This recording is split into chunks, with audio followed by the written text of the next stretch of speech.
ஒரு தடவை இல்ல 10 தடவை சொன்னாலும் நான் சொல்ற விஷயத்தை என் பசங்க காது கொடுத்தே கேட்க மாட்றாங்க.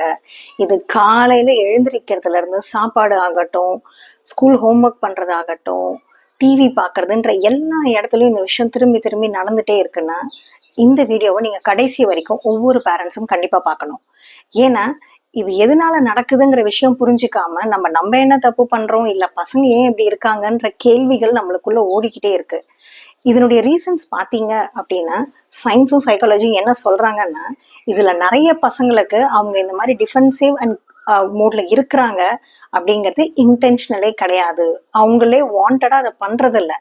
அவங்களே நீங்க சொல்றத கேட்கணும்னு நினைச்சாலும் அவங்களால அதை கேட்க முடியறது இல்ல. அதனால நம்ம இந்த பிரச்சனைக்கான சொல்யூஷனுக்குள்ள இறங்குறதுக்கு முன்னாடி முதல்ல அதனுடைய ரூட் காஸை நம்ம அண்டர்ஸ்டாண்ட் பண்ணிக்கணும். அப்பதான் உங்க ஃபேமிலியில எந்த விஷயத்தினால பசங்க இப்படி இருக்காங்க அப்படிங்கறத நீங்க அண்டர்ஸ்டாண்ட் பண்ணிட்டு அதுக்கான சொல்யூஷன் நம்ம செஞ்சா கண்டிப்பா நம்ம பசங்க நம்ம கூட கோஆப்ரேட் பண்ணுவாங்க. ஃபார் ஆல் ரீசன் பசங்களை தெரியும் பேரண்ட்ஸோட intention is always good for them அப்படின்ட்டு. இன்னைக்கு அந்த 4 முக்கியமான விஷயத்த உங்ககிட்ட நான் ஷேர் பண்ண போறேன். அண்ட் வீடியோவுடைய லாஸ்ட்ல ஒரு முக்கியமான ப்ரோ டிப்பும் உங்க எல்லார்கிட்டயும் நான் சொல்ல போறேன். மொதல் ரீசன் பத்தி பேசலாம். ஃபர்ஸ்ட் ரீசன், குழந்தைங்க டிஸ்கனெக்டடா ஃபீல் பண்ணும்போது அவங்க நான் கோஆபரேட்டிவ் மோட்லயும் டிஃபென்ஸ் மோட்லயும் தான் இருப்பாங்க. டிஸ்கனெக்டடா அப்படின்னா என்ன? நான் என் குழந்தைகிட்ட பாசமா தானே இருக்கேன், நார்மலா தானே பேசுறாங்க அப்படின்னு நீங்க கேட்கறது எனக்கு புரியுது. அட்டாச்மெண்ட் தியரி என்ன சொல்லுது அப்படின்னா, எமோஷனலி நமக்கும் அவங்களுக்கும் நடுவில் ஒரு டிஸ்டன்ஸ் இருக்கு அப்படின்னா அவங்க டிஸ்கனெக்டடா ஃபீல் பண்ணுவாங்க.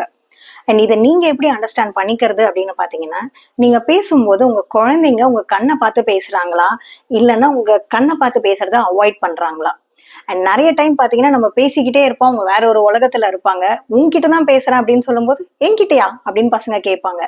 அண்ட் சில டைம் பாத்தீங்கன்னா நம்ம ஒரு விஷயம் சொல்லியிருப்போம், சொன்னீங்களா, என் காதுல விழவே இல்லையே, எப்ப சொன்னீங்க அப்படின்னு கேட்பாங்க. இந்த மாதிரி ஆன விஷயங்கள் உங்க வீட்டுல நடக்குதுன்னா தென் உங்களுக்கும் அவங்களுக்கும் நடுவுல ஒரு எமோஷனல் டிஸ்கனெக்ஷன் இருக்குன்னு அர்த்தம். அண்ட் இது எல்லாத்தையுமே நம்மளால ஈஸியா சரி பண்ண முடியும். பட் இது நடக்குதா அப்படிங்கிறத நோட் பண்ணிக்கோங்க. 2வது ரீசன் பாத்தீங்கன்னா, ஃபீலிங் பவர்லெஸ். நம்ம ஹியூமன் ரேஸ் எவால்வ் ஆன காலத்துல இருந்தே 2 முக்கியமான விஷயங்கள் நம்ம ஹியூமன் ரேஸுக்கு ரொம்ப அடிப்படையான விஷயங்கள். அது என்னன்னு பாத்தீங்கன்னா, ஒண்ணு கண்ட்ரோல், இன்னொன்னு அத்தாரிட்டி. இது பெரியவங்களுக்கு மட்டும் இல்லைங்க, குழந்தைங்களுக்கும் ரொம்ப ரொம்ப முக்கியமான விஷயம். ஏன்னா மனுஷனா இருக்கிற எல்லாரோட டிஎன்ஏலுமே இது ரொம்ப ஸ்ட்ராங்கா இம்ப்ரிண்ட் ஆயிருக்கு. அண்ட் எப்ப பசங்க பவர்லெஸ்ஸா ஃபீல் பண்றாங்க, அவங்க சொல்ற விஷயத்துக்கு ஒரு முக்கியத்துவம் வீட்டுல கொடுக்க மாட்டாங்க, இம்பார்ட்டன்ஸ் இல்ல அப்படின்னு நினைக்கிற பசங்க நம்ம லிசன் பண்ணாதது மூலியமாவும் ரெசிஸ்ட் பண்றது மூலியமாவும் அவங்களோட பிரசன்ஸை நம்மளுக்கு ஃபீல் பண்ண வைக்கணும்னு யோசிப்பாங்க. அதனாலயே நிறைய தடவை நம்ம சொல்ற விஷயத்த அவங்க கேட்கறது இல்ல. எந்த மாதிரி பசங்க பாத்தீங்கன்னா எப்பயுமே எல்லாத்துக்குமே ஸ்டாண்டர்டா நோ சொல்லுவாங்க. அண்ட் நீங்க ஒரு விஷயத்த பேசி முடிக்கிறதுக்கு முன்னாடியே அவங்க டோன் அண்ட் பாடி லாங்குவேஜ் பத்தி தெரியும் உங்களுக்கு, அவங்க கண்டிப்பா இந்த விஷயத்த அக்செப்ட் பண்ண போறது இல்லை அப்படின்ட்டு. அண்ட் இவங்க கிட்ட பாத்தீங்கன்னா மார்னிங்ல இருந்து சாப்பிடுற விஷயமாகட்டும், கிளாத்ஸ் சூஸ் பண்றதாகட்டும், என்ன துணி அவங்க போடணும், என்ன கலர் சூஸ் பண்ணணும், எல்லா விஷயத்திலுமே உங்களுக்கும் அவங்களுக்கும் நடுவுல நிறைய ஆர்கியூமெண்ட்ஸ் இருக்கும். அண்ட் எப்பவுமே எது நீங்க சொன்னாலும் ஏன் ஏன் ஏன்னு கேள்வி கேட்பாங்க.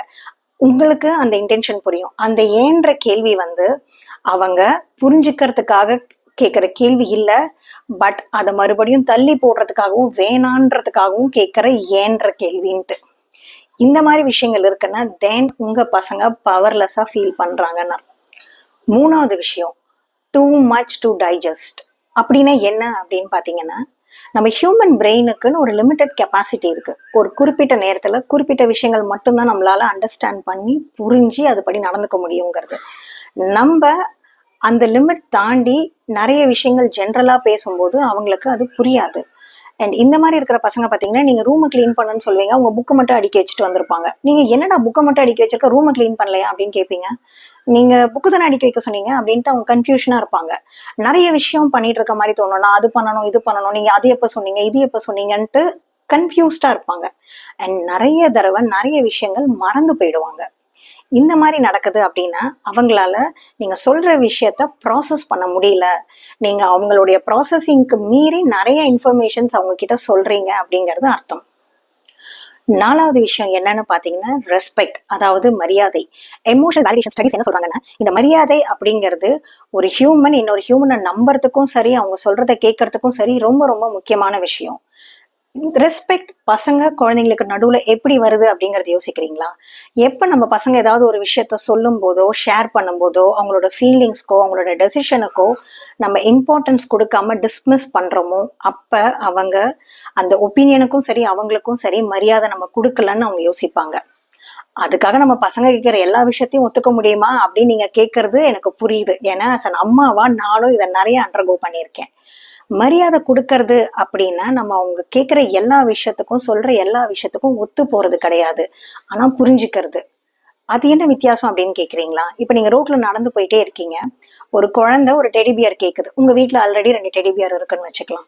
அந்த குழந்தை கேட்ட உடனே வீட்டுலதான் அவ்வளோ டெடி பியர் இருக்குல்ல, திருப்பி திருப்பி ஏன் கேக்குற அப்படின்னு நீங்க சொல்லும் போது அது ஒரு டிஸ்மிசல் ஆகுது. அவங்க ஷேர் பண்ணிருக்காங்க அவங்களுக்கு இது வேணும்னு ஒரு ஆசை இருக்கு அப்படிங்கறது. அண்ட் அவங்க ஆசைய நம்ம எடுத்த உடனேவே டிஸ்மிஸ் பண்ணிட்டோம். அதுக்கு பதிலா அதே அம்மா, ஆமாண்டா செல்லம், ரோட்ல நடந்து போகும்போது இந்த மாதிரி டாய்ஸ் இருந்தா யாருக்கா இருந்தாலும் ஆசைதான் வரும், எனக்கு புரியுது. ஆனா நம்ம வீட்டுல 2 டாய் இருக்குல்ல, இப்ப இது நமக்கு வேணுமா வேண்டாம் இல்ல அப்படின்னு நீங்க சொன்னீங்கன்னா, நீங்க அந்த குழந்தையுடைய ஃபீலிங்க முதல்ல அக்னாலேஜ் பண்ணிட்டீங்க. இந்த மாதிரி ஆசைப்படுறது ஒரு இயல்பு தான் அப்படின்ட்டு. அப்ப அவங்களோட எமோஷனுக்கும் ஃபீலிங்க்கும் நீங்க டிஸ்ரெஸ்பெக்ட்ஃபுல்லா இருக்கீங்கன்னு யோசிக்க மாட்டாங்க. இந்த மைனர் டிஃபரன்ஸ் தான் நம்ம அந்த மரியாதைய அவங்களுக்கு ஃபீல் பண்ண வைக்கிறது. இந்த மாதிரி இருக்கிற பசங்க மோஸ்ட்லி பாத்தீங்க அப்படின்னா எடுத்ததுமே பண்ண மாட்டேன்னு சொல்ல மாட்டாங்க. ஆனா எல்லா விஷயத்தையும் தள்ளி போட்டுக்கிட்டே இருப்பாங்க. நான் அப்புறம் பண்றேன்ட்டு. ஒண்ணு வாண்டடா தள்ளி போடுவாங்க, இல்ல அவங்களுக்கே தெரியாம அதை தள்ளி போட்டுட்டே இருப்பாங்க. அது அவங்களுடைய ப்ரையாரிட்டி லிஸ்ட்ல இருக்காது. அண்ட் செகண்ட் பாத்தீங்கன்னா, நிறைய தடவை நான் சொன்னா உங்களுக்கு புரியாது, நான் சொல்லி என்ன நடக்க போகுது, இந்த மாதிரி ஸ்டேட்மெண்ட்ஸ் இந்த குழந்தைங்க அடிக்கடி சொல்லிட்டு இருப்பாங்க. இந்த மாதிரி உங்க வீட்டுல நடக்குதுன்னா தென் உங்க குழந்தைங்க அவங்க வேர்ல்டுக்கு, அவங்களுடைய உலகத்துக்கும், அவங்களோட புரிதலுக்கும் தேவையான மரியாதை கிடைக்கலன்னு யோசிக்கிறாங்கன்னு அர்த்தம். அண்ட் இது வரைக்கும் நம்ம டிஸ்கஸ் பண்ண 4 ரீசன்ஸ் சின்ன குழந்தைங்களுக்கு மட்டும் இல்லைங்க, ஈவன் டீனேஜர்ஸ் அண்ட் ப்ரீ டீன்ல இருக்கிற குழந்தைங்களுக்கும் இந்த சேம் சிம்டம்ஸ் தான் இருக்கு அப்படின்னு ரிசர்ச் சொல்றாங்க. பட் சொல்யூஷன் இவங்க 2 பேருக்கும் சேம் கிடையாது. 10 வயசு கிட்ட இருக்கிற பசங்களுக்கும் 2 to 10 years இருக்கிற பசங்களுக்கும் and above 10 years pre teen and near to teen இருக்கிற பசங்களுக்கும் ஆன சொல்யூஷனும் அப்ரோச்சும் கண்டிப்பா கொஞ்சம் மாறுதல்களோட இருக்கும். அது என்னங்கிறது நெக்ஸ்ட் வீடியோல நான் உங்களுக்கு டீட்டெயில்டா எக்ஸ்பிளைன் பண்றேன். நம்ம 4 விஷயத்த பத்தி இன்னைக்கு பேசியிருக்கோம். உங்க வீட்டுல எந்த ரீசன் உங்களால ரெசோனேட் பண்ண முடியுதோ, உங்க குழந்தையுடைய வயசையும் அந்த ரீசனையும் கமெண்ட் பாக்ஸ்ல பின் பண்ணுங்க. அண்ட் நெக்ஸ்ட் வீடியோல நான் உங்களுக்கு இதை நம்ம எப்படி மாற்ற முடியும், ஒவ்வொரு ரூட் காஸ் நம்ம ஐடென்டிஃபை பண்ணோடனே அந்த ரூட் காஸை எப்படி நம்ம சரி பண்ண போறோங்கிறதையும் உங்களுக்கு நான் நெக்ஸ்ட் வீடியோல ஷேர் பண்றேன். இது வரைக்கும் நம்ம சேனலுக்கு சப்ஸ்கிரைப் பண்ணாதவங்க சப்ஸ்கிரைப் பண்ணுங்க, லைக் பண்ணுங்க வீடியோவை.